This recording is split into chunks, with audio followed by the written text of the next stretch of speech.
Hello and welcome to Frontrunner Motorsport, and despite the fact Formula 1 had a stinker of a Grand Prix, all was not lost as there was plenty of exciting action elsewhere, with a new dawn in the World Endurance Championship and the 1,000 miles of Sebring, WRC from Mexico, Formula 2 also from Saudi Arabia, and the final 3 rounds of the Nitro Rallycross Series coming from Glen Helen. So just forget the Formula 1 actually happened. I already have, and let's jump into the video. So the World Endurance Championship, things have really changed, but in many ways they have stayed the same. Toyota dominated the race, Peugeot had a lot of reliability issues, and Ferrari messed up their strategy and nearly blew it, after looking very quick in qualifying. For the new teams, this was a long test session, and Ferrari will be happy with a podium. The other Ferrari ran into issues, and a Porsche, but the new car looked quick on debut, and a bit more racecraft might see them challenging the Toyotas. Cadillac and Porsche ran smoothly, but lacked the pace of the top cars. But again, there is a good platform there to build on. And Peugeot were a disaster. One car didn't take the start, and both broke down constantly throughout the race. Peugeot, after Toyota and Glickenhaus, have the most experience in running a hypercar, and yet they looked the least prepared. The French manufacturer will be looking to do better by the time Le Mans rolls around. As for Toyota, it couldn't have gone any better. All these new cars, and yet no one could touch them. A flawless win even after losing out on pole. They will be tough to beat at every race in 2023. Sebring gave us a great 8 hours of racing. Not too many stoppages. Louis Perez Compact had a roll in his Ferrari on lap 5, and even Jacques Villeneuve had a spin due to suspension damage. Surprisingly, it wasn't his fault. And the Van Wall ran quite well. The Corvette dominated the GT class. It was a couple of laps clear of everyone else. There was a good battle in LMP2. Heinz Team Jota won, but don't count as they're not competing in that class for the rest of the year. So it was the number 22 United Autosports car who took the win. And that is because our boy Freddie Lubin was racing in that car.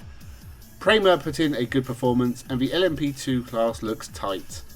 The 1,000 miles of Sebring was pretty incredible to watch, and fascinating with all the new hypercars.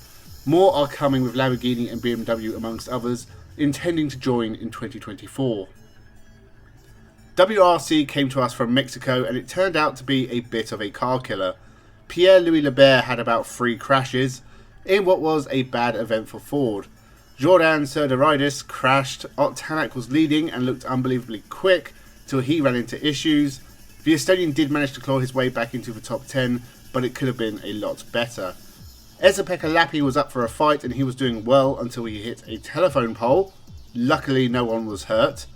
Only the top 5 and Tanak were Rally 1 cars that finished in the top 10. Danny Sordo and Kalle Rovanperä missed out on the podium, and Thierry Neuville rated to the final power stage to take second place from Elfyn Evans. But no one could catch Sebastian Ogier. He took a 7th Mexico Rally win. No one was close once Lappi was eliminated.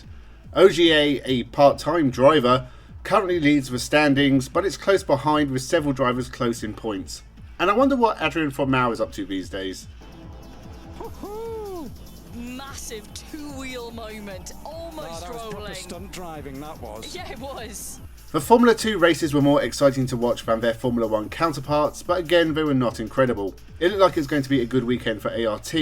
Victor Martins qualified on pole for the feature race, with over 7/10 of a second to spare. Théo Pourchaire ruined his own chances of points when he ploughed into a completely innocent Oliver Behrman. It was a messy move, and he was rightfully apologetic. Ayumu Iwaza took the win ahead of Victor Martins and Jehan Deruvala, with the Campos pair having another good race behind. The feature race was pretty dull, and after the pit stops it looked like Victor Martins and Oliver Behrman were going to fight it out for the win, but it was Frederik Vesti who suddenly had a turn of speed, passed his Prema teammate and started to challenge Martins, who span out of the race. Ollie Behrman also had a spin and dropped to an eventual 9th. Vesti took the win comfortably ahead of Jack Doohan and Deruvala, who made it 2 podiums in Saudi Arabia. It's still hard to tell who the main challengers will be in 2023. Everyone has had bad races and it's all pretty close. Finally, the final rounds of the Nitro Rallycross for the 2022-2023 season. 3 rounds from this final weekend. Andreas Bakkerud was chasing down Robin Larsson in the chase for the championship. Day 1 started pretty well with Bakkerud winning and Larsson hitting trouble in the final and only finishing 8th. Pastrana won on day 2 with an unlucky Fraser McConnell shockingly not making it to the final. But all was settled on day 3, the final round. Robin Larsson won handily and Bakkerud was only 3rd, giving Robin Larsson the championship. I love the Nitro Rallycross series, but 10 rounds in 18 months is a bit spread out and it should only take place over 1 year. But if it comes back in 2023, I'll be watching it.